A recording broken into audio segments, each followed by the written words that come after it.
नमस्कार, आपके साथ मैं हूं समीर अब्बास। टीवी 9 भारतवर्ष के इस स्टूडियो में मैंने इससे पहले भी सैकड़ों शोज किए हैं, लेकिन आज इस खास शो की शुरुआत से पहले मुझे जो गर्व की अनुभूति हो रही है उसे लफ्जों में बयां करना बहुत मुश्किल है। आप समझ जाएंगे क्यों। 26 जनवरी देश के संविधान का पर्व, करोड़ों दिलों के स्वाभिमान और अभिमान का दिन। लेकिन इसी खास तारीख को दिल्ली ने ऐसी तस्वीर देखी जिसे हम भारतवासी कड़वी याद समझकर भुलाना ही पसंद करेंगे।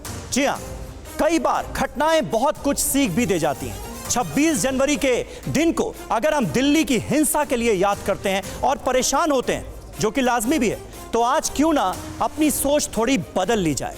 हम क्यों ना 26 जनवरी 2021 के दिन को दिल्ली पुलिस के अदम्य संयम के लिए याद करें। इस दिन को क्यों ना हम पुलिस के संयम वाले शौर्य के एक नए और सफल प्रयोग के लिए याद रखें। वर्दी की शक्ल में कानून को अमल में लाने का अधिकार हो और हाथों में हथियार हो तो हिंसा और उपद्रव का जवाब बहुत आसान होता है। लेकिन ऐसे अधिकारों के बावजूद अगर बगैर एक गोली चलाए और बिना किसी सख्ती के कुछ घंटों में पूरे शहर में बिगड़े हालात को काबू में कर लिया जाए तो आप क्या कहेंगे। दिल्ली पुलिस के जिन जवानों और अफसरों ने 26 जनवरी के दिन अपने धैर्य और शौर्य से उपद्रव को रोका, आज वो हमारे साथ इस स्टूडियो में मौजूद होंगे। हम उनसे जानेंगे कि उस दिन उन्होंने क्या देखा, कैसे शांति से उन भयावह हालात से निपटे। वो कोरोना काल में सेवा की मिसाल पेश करने वाली दिल्ली पुलिस संयम की ये नई इबारत कैसे लिख पाई, आज हम उन्हीं से सुनने जा रहे हैं। क्योंकि 26 जनवरी को दिल्ली पुलिस ने जो कुछ किया उसका संदेश पूरी दुनिया में जाना चाहिए और इसीलिए इस खास शो की हम करने जा रहे हैं शुरुआत। हमारे साथ तमाम लोग स्टूडियो में मौजूद हैं, लेकिन अब एक एक करके दिल्ली पुलिस के 10 सिंघम आपके सामने आने जा रहे हैं। वो शूरवीर सामने आने जा रहे हैं जिन्होंने दिल्ली को हिंसा की आग में झोंकने वाले सारे मंसूबों पर पानी फेरा, बहुत सारी साजिशों को खत्म कर दिया। सबसे पहले मैं बुलाना चाहूंगा दीपक यादव साहब को, जो कि आईपीएस ऑफिसर हैं, डीसीपी ईस्ट हैं और गाजीपुर बॉर्डर जो कि सबसे ज्यादा चर्चा में है इस वक्त। वो पूरा गाजीपुर इलाका इनके इलाके में आता है।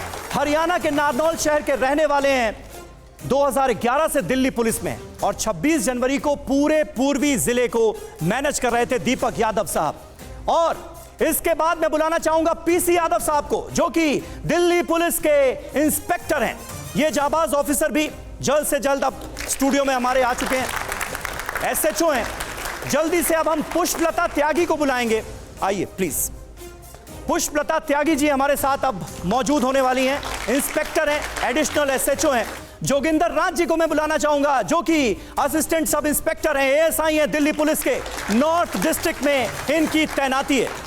आइए सर। और दिल्ली पुलिस के ये वो जाबाज हैं जिन्होंने हिंसा करने वालों को न सिर्फ मुंहतोड़ जवाब दिया बल्कि बहुत सारी साजिशों को नेस्तनाबूद किया है। इसलिए तालियों के साथ इनका स्वागत हो। अरविंद जी को मैं बुलाना चाह रहा हूं, हेड कांस्टेबल हैं, बुलंदशहर से इनका ताल्लुक है लेकिन दिल्ली पुलिस में हेड कांस्टेबल के तौर पर ये काम कर रहे हैं। और किस तरह से इन्होंने हिंसा करने वालों का रास्ता रोका, वो भी बिना सख्ती किए, ये आज हम विस्तार से जानेंगे इनसे। सोमपाल जी को मैं बुलाना चाहूंगा, जो कि हेड कांस्टेबल हैं, ये भी पश्चिमी उत्तर प्रदेश के रहने वाले हैं, मेरठ के, दिल्ली पुलिस में हेड कांस्टेबल हैं।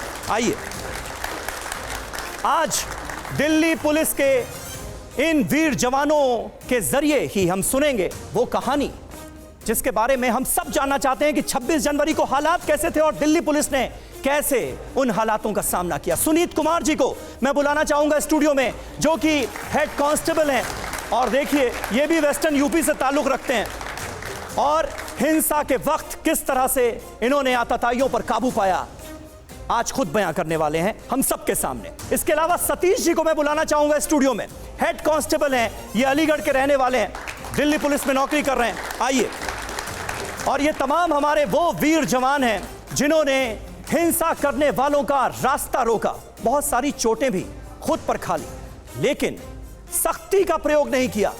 बहुत सारे ऐसे अधिकार थे जो दिल्ली पुलिस के जवान, दिल्ली पुलिस के अधिकारी जिनका इस्तेमाल कर सकते थे लेकिन नहीं किया। संदीप कुमार जी को मैं बुलाना चाहूंगा, जो कि कांस्टेबल हैं, ये भी शामली के रहने वाले हैं, वेस्टर्न यूपी से। देखिए अच्छी खासी तादाद है आज हमारे साथ जो शूरवीर जवान दिल्ली पुलिस के मौजूद हैं उनके। और देखिए हाथ में प्लास्टर लगा हुआ है, उसके सामने कैसी वीरता का परिचय दिया है ये आपके सामने। प्रवीण कुमार जी को मैं बुलाना चाहूंगा, जो कि कांस्टेबल हैं, ये भी मेरठ के रहने वाले हैं। प्रवीण कुमार जी आ गए हैं। देखिए इनकी हाथ पर पट्टी बंधी हुई है और इनके सर पर भी पट्टी बंधी हुई है। प्रवीण कुमार जी बहुत बहुत स्वागत है आपका। तो ये देखिए ये सारे दिल्ली पुलिस के वीर जवान आज हमारे बीच में, और हमारी खुशकिस्मती है कि हमारे स्टूडियो में आए हैं और इनसे हम इनका एक्सपीरियंस जानेंगे। लेकिन शुरुआत दीपक यादव जी मैं आपसे करने चाहता हूं, क्योंकि हम सब ये जान रहे थे और इतने दिनों से लगातार हम देख रहे थे, 2 महीने हो गए किसान आंदोलन को, और हम लोग देख रहे थे लगातार आप लोग, दिल्ली पुलिस के आला अधिकारी और किसान नेताओं के बीच मीटिंग हो रही थी। इसलिए हमें लग रहा था कि इस तरह के हालात तो पैदा नहीं होंगे। लेकिन 26 जनवरी को जब वो तस्वीरें आना शुरू हो गई तो हमें भी लगा कि ये क्या हो रहा है, ये परिस्थितियां पैदा कैसे हुई। बिल्कुल ठीक कह रहे हैं आप। हम लोगों ने किसान नेताओं से लगातार बातचीत की थी, और ये बातचीत है दिन में कई बार भी हम लोग कर रहे थे, ऑफिशियल और अनऑफिशियल दोनों चैनल्स के थ्रू जी। और हमारा पूरा जो मकसद था वो यही था कि जिसमें जो इस प्रकार से इनको परमिशन दी गई है तो अपने तय रूट पर और जो तय समय सीमा है उसके अंदर और जो बाकी कंडीशंस हैं उनको फॉलो करते हुए वो अपना कार्यक्रम करें। इसको लेकर के उससे पहले दिन कुछ इस तरह की बातें आई थी कि कुछ लोग मानने को तैयार नहीं हैं, कुछ इस तरह की चीज़ें हैं जी। तो हमने उस दिन भी लगातार उनके नेताओं से बात की। अच्छा। और रात के समय, रात के तकरीबन 1 बजे तक हम लोग लगातार उनके टच में थे और उनसे ये सब बातचीत कर रहे थे और उन्हें समझा रहे थे कि जो तय रूट है और तय समय सीमा, इसी के अंदर ही वो अपना प्रोग्राम करें, जो जिसकी परमिशन उन्हें दी गई है। बिल्कुल। लेकिन अनफॉर्चुनेटली इसमें इस जो उनका डिसाइडेड जो रूट था उसको उन्होंने फॉलो नहीं किया, और उसमें जो आप सब लोगों ने देखा है 26 जनवरी को जो हुआ। बिल्कुल। और उसके बाद क्या हुआ दीपक यादव जी, इसकी एक झलक हम अपने दर्शकों को दिखाना चाहेंगे। हम चाहेंगे दीपक यादव जी जब तैनात थे फील्ड में और भीड़ जो सामने नजर आई, हिंसा पर आमादा, सब कुछ तोड़ने फोड़ने पर आमादा, उस वक्त सूरत हाल क्या था वो अगर यहां पर दिखा दिया जाए। देखिए ये देखिए 26 जनवरी के दिन गाजीपुर बॉर्डर का क्या आलम था, तय क्या हुआ, नियम शर्तें गाइडलाइन सब मानने का भरोसा दिलाया गया किसान नेताओं की तरफ से। लेकिन 26 जनवरी की सुबह उन सारे नियमों को, गाइडलाइंस को, जो वादे किए गए थे उनको भुला दिया गया और आलम ये था गाजीपुर का। अब आप सोचिए कि ये जो भीड़ थी मानो ठान कर आई हो कि दिल्ली के अंदर किसी भी तरह से दाखिल होना ही है। पुलिस के सामने ये कितनी बड़ी चुनौती रही होगी, इसका हम और आप अंदाजा लगा सकते हैं। लेकिन जिन पुलिस ऑफिसर्स ने ये सब कुछ सहा है वो हमारे साथ मौजूद हैं। दीपक जी, जब इस तरह से भीड़ आगे बढ़ने लगी, आप लोग उन्हें समझाने की कोशिश कर रहे थे, कोई सुनने को तैयार नहीं था, तो उस वक्त सबसे पहले आपके मन में क्या आया और क्या इसकी अपेक्षा की थी आपने कि ऐसा हो सकता है? बिल्कुल। हालांकि हम लोगों ने तैयारी सारी चीज़ों को सोचकर की थी। अच्छा। लेकिन इस तरह की चीज़ें, इस तरह का बिहेवियर बिल्कुल भी इसकी अपेक्षा नहीं थी, क्योंकि इन लोगों के साथ इनको परमिशन दिया गया था और परमिशन में एक रूट भी इनका डिसाइड किया गया था और जिस पर सभी जो किसान नेता हैं इनकी सहमति भी बन गई थी। बाकायदा इनके किसान नेताओं की तरफ से हम लोगों ने अंडरटेकिंग भी लिया था कि ये जो दिल्ली पुलिस के द्वारा दी गई, जो तय की गई जो कंडीशंस हैं, उन कंडीशंस को फॉलो करेंगे। लेकिन 26 तारीख को तकरीबन 8:30 बजे के करीब ही इनके जो कुछ लोग हैं वो वहाँ पर बहुत ही एग्रेसिवली बिहेव करने लग गए और पुलिस स्टाफ के साथ धक्का मुक्की जो है वो उसके बाद ही शुरू हो गई। इसमें हमने किसान नेताओं को कांटेक्ट करने की कोशिश की कि वो आएँ और अपने लोगों को समझाएं, और ताकि ये लोग जो हमारा तय समय है उसके बाद ही अपना कार्यक्रम शुरू करें। अच्छा, किसान नेताओं से भी आपने संपर्क करने की? जी, हम लोगों ने संपर्क करने की कोशिश की, कुछ से बातचीत हो पाई, कुछ से नहीं हो पाई। अच्छा जी। और हमने अपने जो लोग जो लगा रखे थे, जो बॉर्डर पर थे, उनको भी भेजा कि वो भी इनसे मिले, लेकिन बहुत सारे नेता उस समय मौजूद ही नहीं थे। बहुत सारी नई इंफॉर्मेशन भी सामने आ रही है और उन परिस्थितियों का, उन हालात का सामना कैसे हमारे पुलिस ऑफिसर्स ने किया है आज हमारे दर्शकों को ये भी पता चल रहा है। मैं डीसीपी साहब से बातचीत तो जारी रहेगी। पीसी यादव साहब जो कि इंस्पेक्टर हैं हमारे साथ मौजूद हैं, उनका मैं अब रुख करना चाहूंगा और आपको बता दें कि वजीराबाद में इनकी तैनाती है। 1996 से दिल्ली पुलिस में काम कर रहे हैं। वैसे बदायूं के रहने वाले हैं। 26 जनवरी को बुराड़ी चौक पर ये ड्यूटी पर थे। ट्रैक्टरों का पीछा करते हुए ये लाल किला पहुंचे और वहां पर भीड़ ने इनके ऊपर हमला किया। जान बचाकर पुलिस चौकी में पहुंचे। सिर में चोट और हाथ में फ्रैक्चर है। पिछले साल 26 जनवरी को वीरता के लिए राष्ट्रपति पुलिस पदक भी मिला था। 12 साल क्राइम ब्रांच और स्पेशल सेल में रहे। कई एनकाउंटर भी कर चुके हैं। जाबाज ऑफिसर हैं। बहुत बहुत स्वागत है आपका एक बार फिर। लेकिन उस वक्त बुराड़ी में क्या हालात थे, ये जरा हम अपने दर्शकों को दिखाने की कोशिश करेंगे और मैं फिर इस बिग स्क्रीन का रुख करूंगा और हम चाहेंगे कि उस वक्त किस तरह के हालात थे, क्योंकि 26 जनवरी को जब हिंसा का दौर शुरू हुआ तो अलग अलग इलाकों से अलग अलग तस्वीरें सामने आने लगी। ये देखिए, तस्वीरें आपको बयां कर रही हैं कि 26 जनवरी को बुराड़ी में क्या हालात थे और पीसी यादव साहब इन हालात का सामना यहां पर डट कर कर रहे थे और वो भी धैर्य और संयम के साथ। बार बार ये कहना होगा और इसके लिए दिल्ली पुलिस का जो जज्बा है उसकी तारीफ करनी होगी। काबिले तारीफ काम किया है दिल्ली पुलिस ने, जिस तरह से धैर्य और संयम से काम लिया। और पीसी यादव साहब, हम सब ये जानते हैं और हम सबको इस बात का एहसास है कि अगर उस रोज वो धैर्य वो संयम ना दिखाया गया होता तो हालात कितने बिगड़ सकते थे, आप बखूबी बता सकते हैं। हम लोग बुराड़ी चौक पे थे जी। जैसे कि साहब ने बताया कि वो रूट नहीं था उनका, उनको वहाँ नहीं आना था, लेकिन फिर भी हमने वहाँ इंतजाम किए हुए थे कि अगर वो यहाँ से आते हैं और अच्छा। रूट को तोड़ते हैं अपने को, तो हम उनको यहाँ रोकेंगे। हमने बुराड़ी चौक पे इंतजाम किए हुए थे। इन द मीनवाइल वो मुकरबा चौक तोड़ के बुराड़ी चौक की तरफ आए वो लोग, तो हम लोगों ने वहाँ उनको रोकने की कोशिश की। हमने बैरिकेड्स लगाए हुए थे, वहाँ हमारे स्टाफ भी था मौजूद, लेकिन वो लोग वहाँ रुके नहीं। उन्होंने आते ही वो लोग एग्रेसिव हो गए। अच्छा। और पुलिस के साथ उन्होंने धक्का मुक्की शुरू कर दी। जो ट्रैक्टर्स थे उनके पास, वो सारे के सारे मॉडिफाइड ट्रैक्टर्स थे और इस तरह से उन्होंने तैयार किया था उनको कि वो बैरिकेड्स में टक्कर भी मार रहे थे और बैरिकेड को खींच के भी ले जा रहे थे। हाँ। तो वहाँ उन्होंने पुलिस के साथ काफ़ी धक्का मुक्की की, काफ़ी हाथापाई की। वहाँ भी हमारे कई साथियों को चोट आई। अच्छा, आपको भी प्लास्टर लगा हुआ है, ये चोट आई है क्या? मेरे हाथ में प्लास्टर है। ये उसी वक्त की चोट है? नहीं, ये मुझे रेड फोर्ट पर जाके आई। अच्छा, जब आप रेड फोर्ट पहुंच गए थे तब वहां पर? जी, जी। तो अटैक हुआ आपके ऊपर? हाँ, मेरे पर अटैक हुआ। मेरे अपने एक साथी को बचाने की कोशिश कर रहा था, तो तब मेरे पर अटैक हुआ वहाँ रेड फोर्ट पे। तो बुराड़ी चौक जब इन्होंने तोड़ दिया तो फिर हम लोग मजनू का टीला पहुंचे, वहाँ रोकने की कोशिश की इन अच्छा। लोगों को। अच्छा। मजनू का टीला पे ये लोग नहीं रुके, तो फिर हम लोग भाग के रेड फोर्ट पहुंचे और जब पता लगा ये लोग रेड फोर्ट में अंदर घुसने की कोशिश कर रहे हैं, तो हम लोग भी रेड फोर्ट में अंदर गए। इन द मीनवाइल ये लोग रैम्पर्ट पे चले गए और यहाँ रैम्पर्ट पे उन्होंने हंगामा किया। हम लोग उनको रैम्पर्ट से नीचे उतारने की कोशिश कर रहे थे। अच्छा। और जब हमने इनको रैम्पर्ट से नीचे उतारा तो नीचे आते ही ये लोग एग्रेसिव हो गए और इनके पास जो भी हथियार थे, वो तलवारें थी इनके पास, भाले थे इनके पास और फरसे थे इनके पास। तो जो नीचे स्टाफ अवेलेबल था उन सब पे इन्होंने वार करना शुरू कर दिया। इन द मीनवाइल हमारे कई साथी घायल हुए उसमें। जो उनका बेसिक उद्देश्य था कि हमें प्रोवोक करें, हमें फोर्स का इस्तेमाल करने के लिए मजबूर करें, जिससे कि वो लोग विक्टिम कार्ड खेल पाएँ, वो हम लोगों ने नहीं होने दिया। हम लोगों ने लाठियाँ खाई, डंडे खाए, सारे बार उनके हेलमेट पर सहे, बदन पर सहे, चोटें लगी, हमारे हाथ पैर टूटे हम लोगों के, लेकिन फिर भी हम लोगों ने उनको ये मौका नहीं दिया कि वो विक्टिम कार्ड खेल पाएँ। तो पीसी यादव साहब, जो आप कहानी बता रहे हैं, मेरे पूरे शरीर में सिहरन सी पैदा हो रही है और मैं अंदाजा लगा सकता हूं कि उस वक्त आपने किन हालात का सामना किया होगा। सैल्यूट करने का मन करता है पीसी यादव साहब जैसे ऑफिसर्स को, जिन्होंने इतने धैर्य और संयम का परिचय दिया उस मुश्किल परिस्थिति में जब हिंसा पर आमादा भीड़ सब कुछ तोड़ना चाह रही थी। और अब मैं पुष्पलता त्यागी जी का रुख करना चाहूंगा। इंस्पेक्टर हैं, एडिशनल एसएचओ हैं, मंडावली में इनकी पोस्टिंग है, दिल्ली की ही रहने वाली हैं। 26 जनवरी को सुबह इनकी तैनाती कहां थी?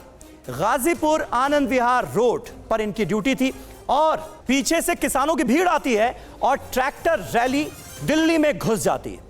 रोकने पर चालक ने, जो ट्रैक्टर चला रहा था शख्स, उसने डराने की कोशिश भी की, बोला कि ऊपर चढ़ा देंगे। अब किस तरह के हालात थे गाजीपुर बॉर्डर पर, सबसे पहले मैं वो आपको दिखाना चाहता हूं इस बिग स्क्रीन के जरिए और उसके बाद पुष्पलता जी से बात करेंगे और जानेंगे कि कैसे उन्होंने हालात पर काबू पाया। और खास बात यह है कि पुष्पलता जी इन तस्वीरों में नजर आ रही हैं, वो पुष्पलता जी जो हमारे साथ स्टूडियो में मौजूद हैं। आप देख सकते हैं कि गाजीपुर बॉर्डर पर किस तरह से जो आक्रामक किसान थे, जो उपद्रवी थे, उनका सामना किया पुष्पलता जी ने और हालात को काबू में करने की कोशिश की। और ये तस्वीरें हमें यह भी बताती हैं कि उपद्रवी किस हद तक जाने के लिए तैयार थे। एक महिला इंस्पेक्टर उनके सामने खड़ी थी, लेकिन उसके बावजूद भी धक्का मुक्की, ट्रैक्टर आगे करने की कोशिश, उपद्रव करने की कोशिश, यह सिलसिला रुका नहीं। और फिर भी धैर्य और संयम का परिचय देते हुए हमारे पुलिस के जवान, हमारे इंस्पेक्टर्स डटे रहे, अपनी ड्यूटी निभाते रहे और समझाते रहे कि ऐसा ना कीजिए। पुष्पलता जी हमारे साथ मौजूद हैं। पुष्पलता जी, तस्वीरें हम देख रहे हैं, क्या आलम था उस वक्त और कैसे इन हालात पर आप लोगों ने काबू पाया? कितना मुश्किल रहा आप लोगों के लिए? देखिए, हमारी ड्यूटी जब गाजीपुर राउंड अबाउट पर थी और ये जो किसान लोग अपनी रैली समय से पहले ही इन्होंने अपनी स्टार्ट कर दी थी और उसके लिए हम पूरी तरह से तैयार थे। लेकिन जब लोग ये जो इनकी सीमा निर्धारित हुई थी और रूट निर्धारित हुआ था, ये थोड़ी दूर तक तो कुछ ट्रैक्टर अपने निर्धारित रूट पर गए, लेकिन उसके बाद जो पैदल मूव था, एक काफ़ी संख्या में था जो पैदल गया था, और वो जो टेल्को की तरफ से जब वापस आया तो उन्होंने कहा कि हमारे साथ धोखा हो गया है और हम तो दिल्ली जाना चाहते हैं, ये हमें यूपी की तरफ मोड़ रहे हैं। तो उनमें से जो ट्रैक्टर हमारे बैरिकेड के पास खड़े हुए थे वो धोखा हो गया, मतलब हाँ, किसने धोखा दे दिया? क्या कहना चाह रहे थे? वो धोखा यूं हो गया कि वो तो दिल्ली जाना चाह रहे थे, जबकि रूट निर्धारित उनका यूपी की तरफ से था, अफसरा बॉर्डर होते हुए और अंदर फिर वापस उन्होंने गाजीपुर बॉर्डर पर आना था। तो इसीलिए उन्हें धोखा हो गया। उनको लगा कि शायद वो दिल्ली की तरफ जा रहे हैं, जबकि ऐसा नहीं था। हमारे सीनियर ऑफिसर ने उनका रूट निर्धारित कर दिया था पहले से। हाँ बिल्कुल, सब कुछ तय हो गया। तो जब वो पैदल मूव आया हमारे पास और उन्होंने शोर मचाना शुरू कर दिया कि धोखा हो गया है, हमें तो दिल्ली जाना है, ये हमें यूपी में भेज रहे हैं, तो जो ट्रैक्टर हमारी बैरिकेड पे आए थे वो हमारी बैरिकेड की तरफ मुड़ गए। और मुड़ने के बाद उनमें से काफ़ी संख्या में लोग थे वो, और हमारा बैरिकेड इस तरह का था कि उसमें 2 ट्रैक्टर इमीडिएट आ सकते थे उसमें। अच्छा। तो जो पहले वाला ट्रैक्टर आया तो उसमें हमारी फोर्स, मतलब उनको पहले हमने समझाया, वार्निंग दी कि अगर आप यहाँ से जाओगे तो आपके खिलाफ कानूनी कार्रवाई हो जाएगी, आपको अपने तय रूट पर ही चलना है। तो उनमें से कुछ लोग एग्रेसिव हो गए और हमें कहने लगे नहीं, हमें तो दिल्ली जाना है, आप हमें कैसे रोक सकते हो। तो हम जो है उनको बातों में लगाने की काफ़ी कोशिश की हमने कि हमारा मेन उद्देश्य ये था कि ये वहाँ जहाँ हमारी 26 जनवरी की परेड निकल रही है वो वहाँ ना पहुँच जाए और वहाँ किसी तरह की डिस्टर्बेंस ना हो। तो हम उनको बातों में लगाकर उनका समय वहीं पर ख़त्म करना चाहते थे, जो कि हम काफ़ी हद तक कामयाब भी रहे। हमने अपने धैर्य और संयम का परिचय देते हुए हम ट्रैक्टर के आगे खड़े हो गए और हमें लगा कि ये शायद मतलब हम इनको जाने नहीं देंगे। ये हमारा पूरा हमें कॉन्फिडेंस था कि हमने इनको अपने पॉइंट से नहीं जाने देना, ये बेशक कहीं से भी निकल जाएं। इसके लिए मेरे स्टाफ ने हमारा सहयोग किया। लेकिन ये ताज्जुब की बात है कि सामने एक महिला ऑफिसर थी और वहां पर किसान थे जिनमें मोस्टली सभी पुरुष थे, उसके बावजूद भी वो महिला ऑफिसर की सुन नहीं रहे थे और धक्का मुक्की का सिलसिला जारी था। जी, इनके ट्रैक्टर के पीछे बहुत सारे लोग बैठे हुए थे, ट्रॉली के पीछे। फिर इन्होंने देखा कि हम मान नहीं रहे हैं तो अपनी महिला एक लेडीज़ को हमारे पास भेजा। अच्छा। और वो हमसे और धक्का मुक्की करने लगी, लेकिन हमने उसको समझा दिया। फिर हमने स्टिक होके समझाया कि अगर हमारे साथ आप ऐसा करोगे तो हम अभी लीगल एक्शन ले लेंगे। तो फिर भी वो नहीं माने और हमें किसी तरह से काफ़ी डराया, उन्होंने धमकाया भी कि हट जाओ, तुम कुछ नहीं कर सकते। वाकई सलाम है जज्बे को, सलाम है इस हौसले को कि किस तरह से इस महिला पुलिस ऑफिसर ने उन हालात पर काबू पाया। सामने इतने लोगों की भीड़, हिंसा पर आमादा, दिल्ली के अंदर दाखिल होने पर आमादा, लेकिन ये उनके बीच में खड़ी हो गई। क्योंकि बार बार जब हम किसान नेताओं से बात करते हैं तो वो ये कहते हैं कि जो तय रूट्स थे उन पर तो बैरिकेडिंग कर दी गई पुलिस की तरफ से, इसलिए हमें दूसरे रूट्स का इस्तेमाल करना पड़ा। मैं बताता हूँ आपको जी। इसमें जो ये भी बात हुई थी कि वॉलंटियर्स आएंगे और वॉलंटियर्स हैं वो आगे रहेंगे जी, जिससे कि कोई भी उपद्रवी एलिमेंट हैं वो ये कोशिश ना करें हमारा बैरिकेड तोड़ने की या पुलिस के साथ झगड़ा या टकराव करने की। और एक रूट भी डिसाइड किया गया था कि वहाँ से वो नीचे से ही ट्रैक्टर्स वहाँ से मूव करेंगे गाजीपुर बॉर्डर से। अच्छा। लेकिन इसमें अनफॉर्चुनेटली जो इनिशियल मूवमेंट है वो हुआ ही ऊपर से, NH9 और NH24 जो फ्लाईओवर के ऊपर से, वहीं से ही ट्रैक्टर्स आगे आए और उन्होंने वो वहाँ पे जो हमारे शुरुआती बैरिकेड थे वहाँ पर उन्होंने उनको तोड़ा, और जैसा आपने अभी वीडियो में दिखाया जी। हमने आगे कुछ बसेस और कंटेनर्स भी लगाए हुए थे, उनको उन्होंने टक्कर मारा। अच्छा। उसी पॉइंट पर हमारे एक एडिशनल डीसीपी थे, उनके ऊपर भी ट्रैक्टर चढ़ाने की कोशिश हुई, जिससे वो बच गए। उसके बाद ये पूरी भीड़ है, ये पूरे ही आउट ऑफ कंट्रोल हो गई। अब मैं जोगिंदर राज साहब से आपका तारुफ कराना चाहूंगा, जो कि एएसआई हैं, नॉर्थ डिस्ट्रिक्ट लाइन में इनकी तैनाती है। 1988 से दिल्ली पुलिस में 88 से 26 जनवरी को ये रेड फोर्ट पर ही तैनात थे, लाल किले पर तैनात थे। झांकियां आ रही थी, गाजीपुर सिंघू बॉर्डर से ट्रैक्टर आए और लाल किले में घुसने की कोशिश की। उपद्रवियों ने लाल किले पर दूसरा झंडा लगा दिया, धार्मिक झंडा फहरा दिया। झंडा हटाने जा रहे थे कि लाहौरी गेट की तरफ से हमला हो जाता है। कोहनी कमर में चोट लगी, तलवार से हमला किया गया। 6 दिन भर्ती रहे और आज हमारे साथ मौजूद हैं। और मैं आपको यहां पर बताना चाहूंगा कि जिन परिस्थितियों का ये सामना कर रहे थे और जिस वक्त ये ड्यूटी पर तैनात थे, उस वक्त देखिए लाल किले पर हो क्या रहा था। तस्वीरें बयां कर रही हैं कि उस वक्त किस तरह के हालात वहां पर पैदा हुए थे। और लाल किले के अंदर न सिर्फ घुसने की कोशिश की गई, बल्कि अंदर घुसकर सब कुछ तहस नहस कर दिया गया। जब ये उपद्रवी, जब ये दंगाई ऊपर चढ़ गए लाल किले के, तो वहां पर पुलिस फोर्स पहुंची, लेकिन वहां पर पुलिस वालों पर अटैक किया गया और उन्हें नीचे गिराने की कोशिश तक हुई। और ऐसी मुश्किल परिस्थितियों का सामना करते हुए हमारे जो जवान थे वो डटे रहे और अपनी ड्यूटी निभाते रहे। हमारे साथ जोगिंदर राज साहब मौजूद हैं। जोगिंदर साहब, कितना मुश्किल था लाल किले पर चढ़ाई कर रहे उपद्रवियों पर काबू पाना? उस टाइम तो मॉब इतना ज़बरदस्त था, बहुत ही भीड़ थी कि वो इतने एग्रेसिव थे कि वो कुछ भी करने के लिए तैयार थे। और उस टाइम हम अपनी ड्यूटी पे मौजूद थे और हमारे सीनियर्स के आदेश यही थे कि भी हमने अपनी तरफ से उनके ऊपर अटैक नहीं करना है, ना हमने अपने बल का प्रयोग करना है। हम उनको समझा रहे थे, समझा के उनको मनाने की कोशिश कर रहे थे। हमारे सीनियर्स मौजूद थे हमारे साथ वहीं पे, तो हम इनको गले भी लगा रहे थे, इनसे पंजाबी में भी बात कर रहे थे क्योंकि मैं एक पंजाबी हूँ जी। इनको पंजाबी भी समझा रहे थे, लेकिन इनका मूव जो था एग्रेसिव था और ये कुछ जैसे सोच कर आए थे कि हमने कुछ ना कुछ करना ही है। और लेकिन हमारी जो दिल्ली पुलिस की जो फोर्स थी, जो हमारे साथी थे, चाहे मैं भी था, तो हमने इनके मंसूबों पे पानी फेर दिया कि हमने इनके ऊपर अटैक नहीं किया। अच्छा, हमने देखा और वो तस्वीरें देखकर वाकई दिल दहल गया कि लाल किले के ऊपर जब दंगाई और उपद्रवी चढ़े हुए हैं और वहाँ पर फोर्स के जवान पहुँचते हैं तो दिल्ली पुलिस के जवानों पर अटैक कर दिया जाता है और उन्हें नीचे गिराने की कोशिश होती है। बहुत सारे जवान नीचे गिरते हुए नजर आ रहे हैं। वो वीडियो देखकर दिल दहल गया। उस वक्त क्या परिस्थिति थी, क्या हुआ आप लोगों के साथ? उस वक्त यही था कि हमारे डीसीपी साहब रैंपट पे मौजूद थे और फोर्स के लिए उन्होंने कहा भी जो भी रिजर्व फोर्स है आप लोगों के पास, उनको लेकर ऊपर आइए ताकि हम इनको रैंपट से बाहर निकालें। अच्छा। और बड़े प्यार से समझा के इनको बाहर निकालना है। तो 2 कंपनी फोर्स अभी आई थी सीआरपी की, तो उन 2 कंपनी फोर्स को मैं लेके आराम आराम से रैंपट की तरफ जा रहा था। और हमने ये भी उनको गाइड किया था कि हमने इनसे कोई बदतमीजी नहीं करनी है, चाहिए हमारे से बदतमीजी करें लेकिन हमने इनसे कोई बदतमीजी नहीं करनी है, हम आराम से चलेंगे। हम लोअर गेट की तरफ पहुंचे थे तो इतने में ही फोर्स जैसे ही लोअर गेट से अंदर जाने लगा जी जी। तो अग्रेसिव जो मोब था वो बाहर की तरफ भागा और उनके हाथों में लाठी, डंडे, तलवार, फरसे, भाले जो भी था वो उन्होंने हमारे ऊपर अटैक कर दिया। अच्छा। उस टाइम जब अटैक हुआ तो मेरे साथ जो सीआरपी के जवान चल रहे थे उनके पास असला भी था, एमुनेशन भी था, सब कुछ था। तो मेरे जैसे ही मैं अपने लेफ्ट देख रहा हूँ तो एक सीआरपी वाला था, उसका सिर फट गया, किसी ने ऊपर से डंडा मारा पीछे से, उसका सिर फट गया। तो इतने में मैं उसको संभाल रहा हूँ तो किसी ने मेरे कोनी में मार दिया, मेरी कोनी तोड़ दी। और फिर पीछे से मेरे तलवार भी मारी, तलवार से जो मैंने पहना हुआ था, मैंने एंटीरॉयड पहना हुआ था, वो कट गया।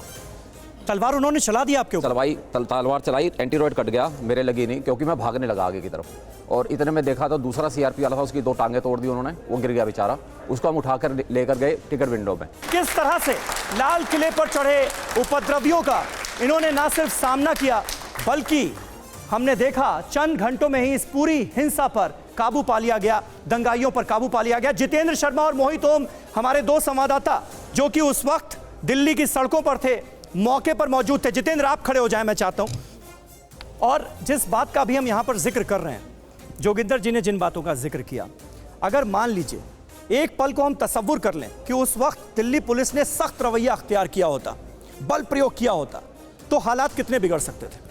बिल्कुल हालात बहुत ज़्यादा बिगड़ सकते हैं। समीर, मैं उस टाइम लाल किले की चौकी के अंदर मौजूद था। तमाम पुलिसकर्मी, मैं बताऊं तकरीबन 100 से 150 पुलिसकर्मी वहाँ मौजूद थे। अचानक से भीड़ दूसरी तरफ से आती है, सबके हाथ में लाठी, डंडे, तलवारें, और पूरी उग्र भीड़ थी जो इनकी तरफ दौड़ती है। लेकिन वहाँ पीछे से आवाज़ आ रही थी, कुछ पुलिसकर्मी बोल रहे थे कि भागना मत, संयम से काम लेना, समझाने की कोशिश करना, डरना मत, डटे रहना। लेकिन वो भीड़ सुनने के लिए तैयार मतलब उनके वार सहने भी हैं लेकिन वार करना वार नहीं करना है। और दूसरी बात ये थी, वहाँ पर जो संयम हमने वहाँ देखा, हम भी डर गए थे। मैं खुद भागा वहाँ से क्योंकि लग रहा था कि आज छोड़ने वाले नहीं है ये।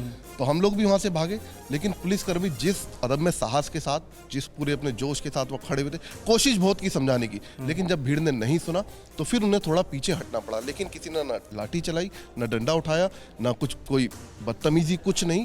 कोशिश वही थी कि संयम के साथ किसी तरीके से इन पर कंट्रोल किया जाए, इनको लाल किले से बाहर किया जाए। लेकिन वो भीड़ सुनने वाली नहीं थी और काफ़ी पुलिसकर्मियों को इस संयम का खामियाजा ये भुगतना पड़ा। चोटें आई, किसी के सर फटे, किसी के हाथ में चोटें आई। सैकड़ों वहाँ काफी लोग थे पुलिसकर्मी जो घायल में पुलिसकर्मी वहाँ दिखाई दिए। यही सबसे बड़ी खास बात है। और वो तस्वीरें हम आज भी देखते हैं तो दिल दहल जाता है। मैं अब अरविंद जी से आपका तारुफ कराना चाहूंगा।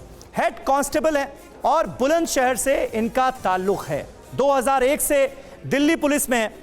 मैं चाहूंगा अरविंद जी मेरे साथ ही हैं और गाजीपुर थाने में तैनात हैं। 26 जनवरी को गाजीपुर बॉर्डर पर इनकी ड्यूटी लगी थी। ये कैसे मुमकिन होगा? और मैं देख रहा हूं कि आपके हाथ में भी पट्टी बंधी है, चोट कैसे आई? सबसे पहले ये बताइए। बैरिकेड पर खड़े थे हम, NH 9 पर ड्यूटी थी जी। तो वहाँ पे पहले भीड़ आई। भीड़ आने के बाद में वो अपना बैरिकेड हिलाने लगे। अक्सर आते थे ये, हम वहाँ पे 2-3 महीने से ड्यूटी दे रहे हैं। हाँ। तो अपना आके डेली वो करते थे। ये SHO साहब भी समझाते थे हमारे, भाई अब हो गया। इनके भी जो नेता थे, जो वॉलंटियर इन्होंने खड़े कर रखे थे, वो भी आके इनको शांत कर देते थे। हम भी उस दिन ये था, ये शांत हो जाएंगे क्योंकि SHO साहब। आप कह रहे हैं बैरिकेडिंग में जो टक्कर मारती हुई जो तस्वीरें हमने अपने दर्शकों को दिखाई, इससे पहले भी ऐसा हुआ था कि उन्होंने ट्रैक्टर से टक्कर मारी थी बैरिकेडिंग? नहीं, ये तो बैरिकेडों को, ये पहले ट्रैक्टरों नहीं हुआ ये तो वैसे आके खड़े होकर बैरिकेडों को हिलाते थे।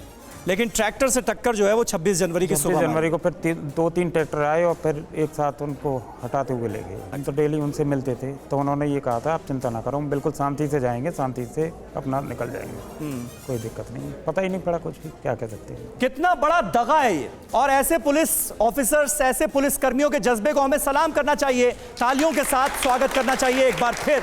क्योंकि आप सोचिए, सारे वादे जो हैं वो भुला दिए गए, सारे वादे तोड़ दिए गए। और इसीलिए ये मौका TV9 भारतवर्ष के स्टूडियो में आज बहुत खास है। सोमपाल जी को अब मैं इंट्रोड्यूस कराना चाहूंगा। हेड कांस्टेबल हैं, मेरठ के रहने वाले हैं और 2003 से दिल्ली पुलिस में हैं। पांडव नगर थाने में इनकी तैनाती है। 26 जनवरी को NH 24 पर समसपुर गांव के पास फुटओवर ब्रिज के नीचे इनकी ड्यूटी थी, जहां पर भारी संख्या में आंदोलनकारी, प्रदर्शनकारी मौजूद होते हैं। अक्षरधाम के पास इन्होंने हंगामा किया। हमले में सिर और कंधे में इनके चोट लगी। उस वक्त आलम क्या था, ये जरा आप देख लीजिए पहले कि आलम था क्या और किन मुसीबतों का सामना करते हुए हमारी फोर्स के जवान डटे रहे हालात पर काबू पाने के लिए। ये अक्षरधाम इलाके की तस्वीरें हैं। सुबह 10:30 बजे ही वहां पर उपद्रवियों की भीड़ पहुंच गई थी, हंगामा शुरू हो गया था। और जो 3 रूट्स बताए गए थे कि इन रूट से ट्रैक्टर मार्च निकाला जाएगा, वो तो फॉलो ही नहीं हुआ। सुबह 10:30 बजे 26 जनवरी 2021 के दिन क्या आलम था आप देख सकते हैं। बैरिकेडिंग जो है वो गिराई जा रही है और उपद्रवी आगे बढ़ते हुए नजर आ रहे हैं, झंडे लहराए जा रहे हैं।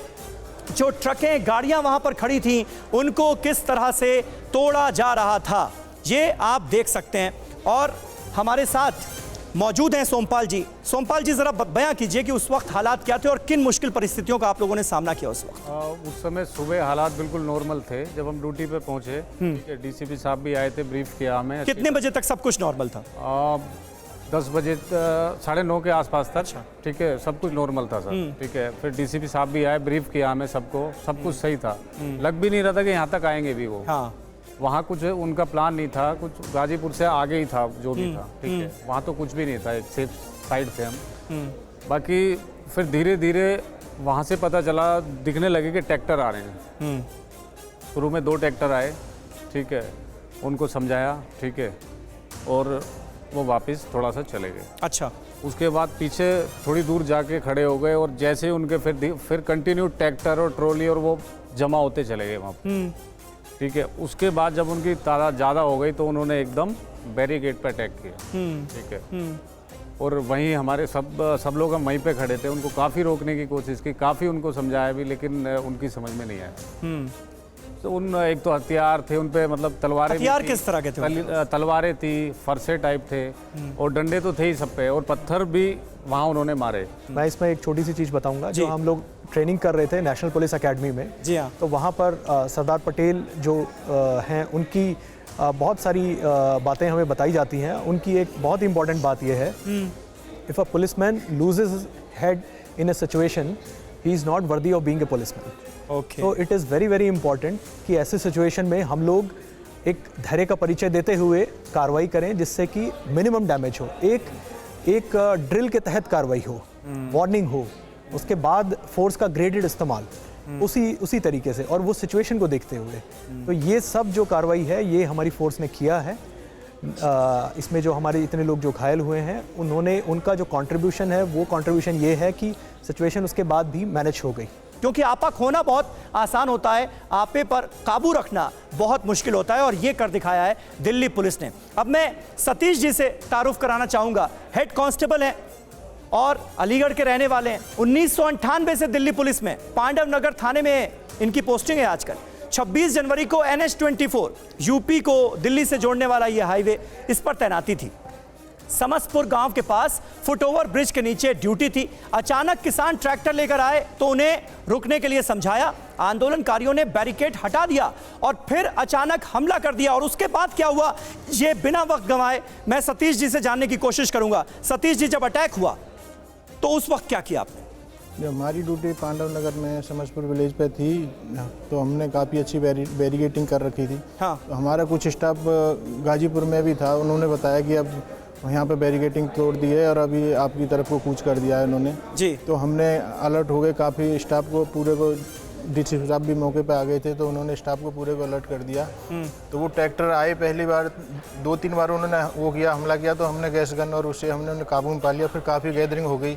अच्छा। और उन्होंने बैरिकेड ट्रैक्टर बैरिकेडों पर चढ़ाने चालू कर दिए, ट्रैक्टर बैरिकेड पर चढ़ाने चालू कर दिया। और सतीश जी, मैं चाहूंगा जल्दी से हमारे दर्शकों को उस वक्त की तस्वीरें दिखा दें। 26 जनवरी को जहां पर सतीश जी की तैनाती थी, वहां पर आलम क्या था, किस तरह की तस्वीरें थी, ये देखिए। यही वो इलाका है और सुबह 10:30 बजे 26 जनवरी 2021 को उस इलाके की तस्वीर कुछ ऐसी थी। आप इन तस्वीरों को देखकर अंदाजा लगा सकते हैं कि ऐसे वक्त में इन हालात पर काबू पाना कितना मुश्किल था, वो भी बिना बल प्रयोग किए। और ऐसे वक्त में हमारी जो फोर्स के जवान थे, उन्होंने धैर्य और संयम का साथ छोड़ा नहीं। एक बात कॉमन नजर आ रही है सबके बयानों में कि ऐसा लगा जैसे सब कुछ प्री प्लान्ड है, तय करके आए हो कि करना क्या है। अब मैं चाहूंगा सुनीत कुमार जी से आपका तारुफ कराना। हेड कांस्टेबल हैं सुनीत कुमार जी, बुलंदशहर के रहने वाले हैं, पश्चिमी उत्तर प्रदेश से ही हैं। 2003 से दिल्ली पुलिस में हैं, पांडव नगर थाने में इनकी भी तैनाती है। तस्वीरें आपके सामने हैं। इन हिलती डुलती तस्वीरों से आपको अंदाजा होगा कि उस वक्त हालात कितने भयावह थे। और हालात ऐसे थे कि हमारे रिपोर्टर्स को कवरेज के दौरान खासी दिक्कतों का सामना करना पड़ा था। कब कहां से पत्थर, लाठी, डंडे चल जाएं, ये पता नहीं था उन्हें। वो भी जान पर खेलकर रिपोर्टिंग कर रहे थे। तस्वीरें आपके सामने हैं, ये उसी इलाके की तस्वीरें हैं। और आप देख सकते हैं किस तरह से लाठी, डंडे, तलवार, फरसे, सब कुछ इनके हाथों में नजर आ रहे थे। और इन हालातों का सामना करते हुए हमारे जवान डटे रहे। सुनीत जी, क्या हालात थे, जरा बताएं हमारे दर्शकों को। उस दिन 26 जनवरी को बहुत ज़्यादा हालात ख़राब थे। जब मैं समस्तपुर गांव पर ही था, वहाँ से हमारे कुछ साथी गाजीपुर थे, तो गाजीपुर में मालूम चला कि वो उस बैरिकेड को तोड़ के हमारी तरफ आ रहे हैं। अच्छा। तो इसी दौरान अब हमारे डीसीपी साहब भी आ गए थे, उन्होंने ब्रीफ करा कि वे हमारी तरफ आ रहे हैं। और उस वक्त परेड शुरू हो चुकी होगी राजपथ? जी सर चल रही थी उस दौरान। तो भीड़ जब आ गई तो वहाँ सीनियर अफसर ने उन्हें बताया कि यहाँ पर इसे धारा 144 लगी है कि आप इसे क्रॉस ना करें आगे, और आप दिए गए रूट पर ही जाएं। लेकिन वे मानने को तैयार ही नहीं थे। और हमने वहाँ पर सफिशेंट बल भी प्रयोग करा, आंसू गैस के गोले भी छोड़े जिससे कि तितर बुतर हो जाएं। वे थोड़ा पीछे हट गए, लेकिन फिर उसके बाद बहुत सारे संख्या में इकट्ठे होकर आगे आगे आते रहे और बैरिकेड को उन्होंने बैरिकेडिंग तोड़नी चालू कर दी। अच्छा। और तलवारें और डंडे लहरा ही रहे थे वहाँ पर। तो उनको सामने डर नहीं लग रहा था कि पुलिस फोर्स सामने मौजूद है, इतने सारे हमारे जवान हैं, उसके बावजूद भी हाथों में तलवारें, फरसे ये सब लहराए जा रहे थे खुलेआम? डंडे तो उसमें झंडे में जो हमारा फ्लैग है, नेशनल फ्लैग को लगा के ला रहे थे। तो उसमें ऐसा नहीं लग रहा था कि ये डंडे उस टाइम उस तरीके से यूज करेंगे। नेशनल फ्लैग उसमें अपने ट्रैक्टर्स में इन्होंने लगा रखे थे और फिर वो नेशनल फ्लैग के डंडे को ही यूज़ कर लिया। ठीक है, बिल्कुल। सुनीत जिन बातों का जिक्र कर रहे हैं, मोहित ओम, मैं चाहूँगा आप ज़रा खड़े हो जाएं। आप उस वक्त फील्ड में रिपोर्टिंग कर रहे थे, बहुत मुश्किल हालात थे, और अभी जिक्र कर रहे हैं सुनीत जी कि झंडे लगे हुए थे, इसलिए भी उनके साथ भिड़ना संभव नहीं था। दूसरा, वो सामने किसान थे, तो कैसे हम उनके ऊपर बल प्रयोग करें? कितनी खूबसूरत बातें इन्होंने कही। बिल्कुल समीर, मैं आपको बताना चाहूँगा, हम उस मौके पे मौजूद थे, मैं और जितेंद्र शर्मा जी, जहाँ पे पहली हिंसा शुरू हुई थी मुकरबा चौक। अच्छा। वहाँ पे पुलिस ने इतने पुख्ता इंतजाम कर रखे थे कि वहाँ से रिंग रोड पे नहीं आ सकते, और उसके बाद हम किसी तरीके से वहाँ पहुँचे तो थोड़ी देर बाद लाल किले की चौकी पर अटैक हो गया। अटैक में मैं और जितेंद्र शर्मा जी दोनों भागे। हम चांदनी चौक की तरफ जा रहे थे, इसी बीच कुछ पुलिस वालों को हमारे सामने डंडे मार के घायल कर दिया गया। TV9 भारतवर्ष की गाड़ी वहीं मौके पे मौजूद थी, उसको हमने एम्बुलेंस बनाया और उसको 3 पुलिसकर्मियों को बिठा के हमने एलएनजबी हॉस्पिटल भेजा वहाँ से। और बहुत आपको इसके लिए निश्चित तौर पर हम स्वागत भी करेंगे और तालियों के साथ इसको अप्रिशिएट भी करेंगे कि उस वक्त उन मुश्किल हालात में ना सिर्फ आप रिपोर्टिंग कर रहे थे, बल्कि एक नागरिक के तौर पर अपनी जिम्मेदारी भी निभा रहे थे। बिल्कुल। और उसके बाद जो मंजर देखने के लिए मिला हमें, वो बहुत हैरान करने वाला था। संदीप कुमार जी हमारे साथ इस वक्त मौजूद हैं, अब उनसे आपका तारुफ कराना चाहेंगे। कांस्टेबल हैं और शामली के रहने वाले हैं, DCP नॉर्थ के वायरलेस ऑपरेटर हैं, और ये देखिए कांस्टेबल संदीप इन तस्वीरों में आपको नजर भी आएंगे, किस तरह से हालात पर काबू पाने की कोशिश इन्होंने की और लाल किले के क्या हालात थे, इससे हम और आप वाकिफ हैं।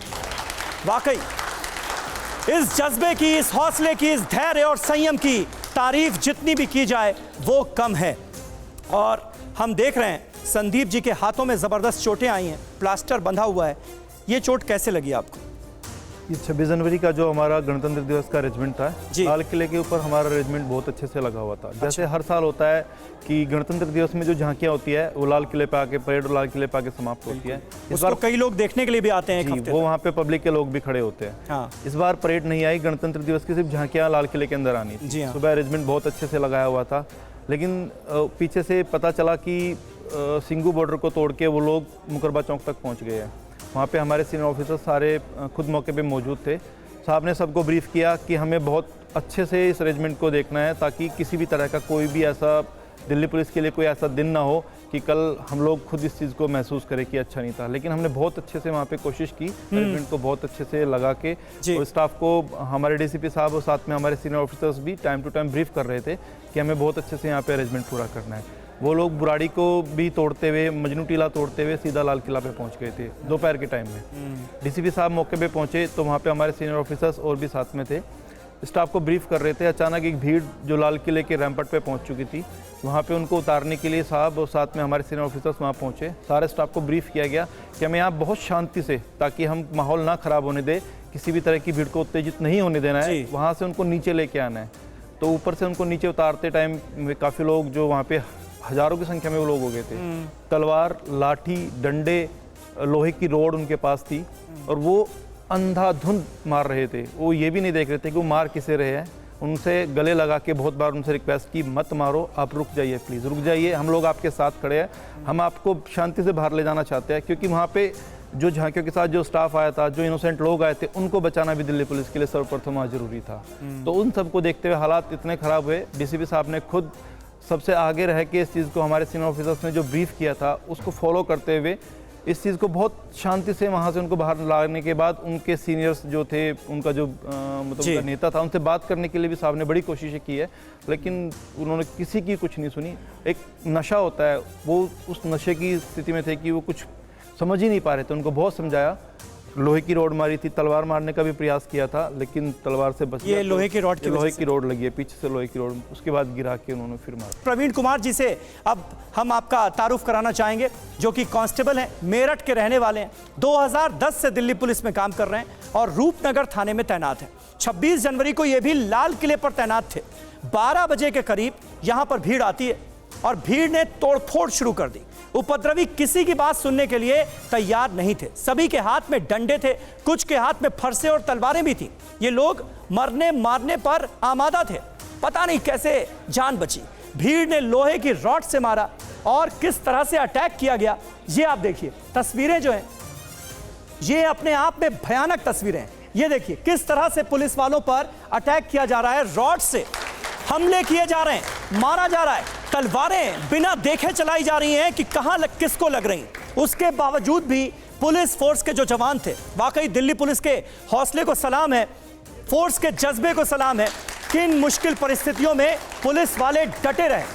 और हम ये भूल जाते हैं कि जो पुलिस वाले हैं वो भी, उनके भी हमारे आपके तरह ही परिवार वाले हैं।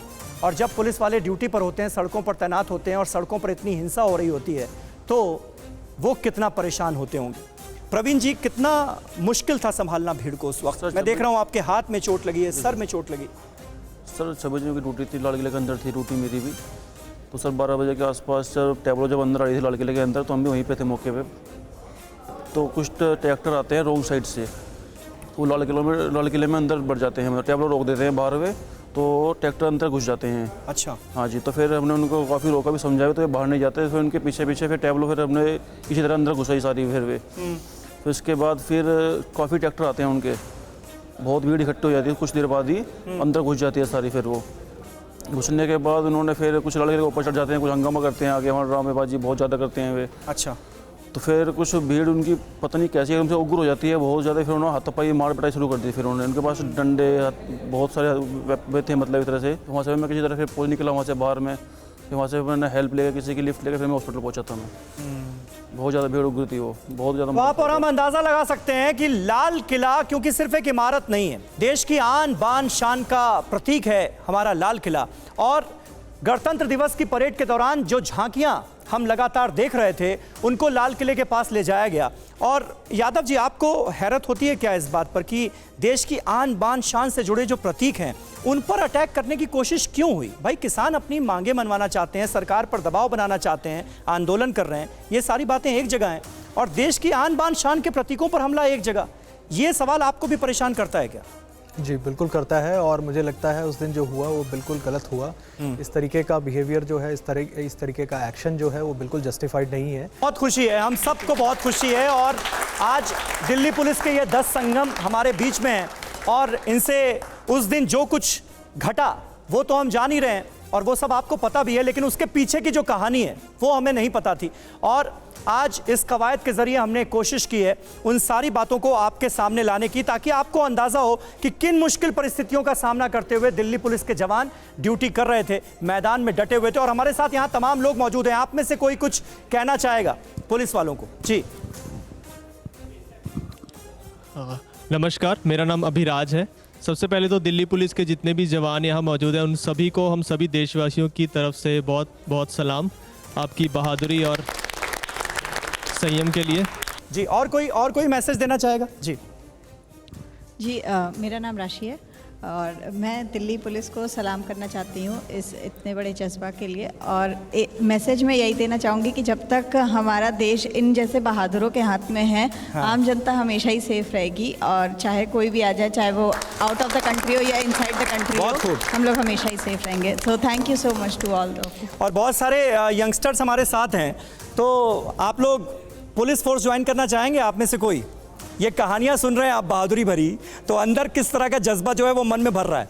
बिल्कुल, हमें भी ज्वाइन करना चाहिए, लेकिन ये जो होता है कि ऐसी परिस्थितियों में अपने देशवासियों के साथ साथ जो सिचुएशन हुई उसको भी हैंडल करना, ये सब क्रिएटिविटी जो है, जज्बा, जो हिम्मत जो दिखाई है दिल्ली पुलिस वालों ने, उनको हम सलाम करते हैं। बिल्कुल, पूरा देश इस जज्बे को सलाम करता है। और निश्चित तौर पर आज TV9 भारतवर्ष की यही कोशिश थी, क्योंकि 26 जनवरी गणतंत्र दिवस के दिन दिल्ली की सड़कों पर जमकर हिंसा कर जिस तरह से पूरे देश को शर्मसार करने की कोशिश की गई, और थोड़े देर के लिए हमें ऐसा लगा कि आखिर ये हो क्या रहा है, ये कौन लोग हैं जो साजिशन दिल्ली की सड़कों पर उतर आए हैं और जमकर हिंसा का तांडव मचाते हुए नजर आ रहे हैं, और इन परिस्थितियों पर काबू अब कैसे पाया जा सकेगा। लेकिन चंद ही घंटों बाद हमने देखा कि हालात नॉर्मल होते हुए नजर आए, और उसके पीछे थे दिल्ली पुलिस के तमाम जवान, जिसमें से 10 सिंघम आज हमारे साथ यहां पर मौजूद थे। और इनकी कहानी सुनकर हमें दिल्ली पुलिस की वीरता का, दिल्ली पुलिस के धैर्य और संयम का एहसास होता है। और इसीलिए हम कह रहे हैं कि दिल्ली पुलिस ने जो जज्बा, धैर्य और संयम 26 जनवरी को दिखाया है, वो बाकी फोर्सेस के लिए भी मिसाल है कि किस तरह से सख्ती ना करते हुए, गोली ना चलाते हुए भी हालात पर काबू पाया जा सकता है। बहुत बहुत शुक्रिया आप सभी का, बहुत बहुत शुक्रिया। हम शुक्रगुजार हैं कि आप लोगों ने वक्त निकाला और हमारे साथ इस खास पेशकश में शामिल हुए। आप सभी का बहुत बहुत शुक्रिया। फिलहाल वक्त एक छोटे से ब्रेक का है। ब्रेक के बाद भी खबरों का सिलसिला टीवी 9 भारतवर्ष पर जारी है। नमस्कार।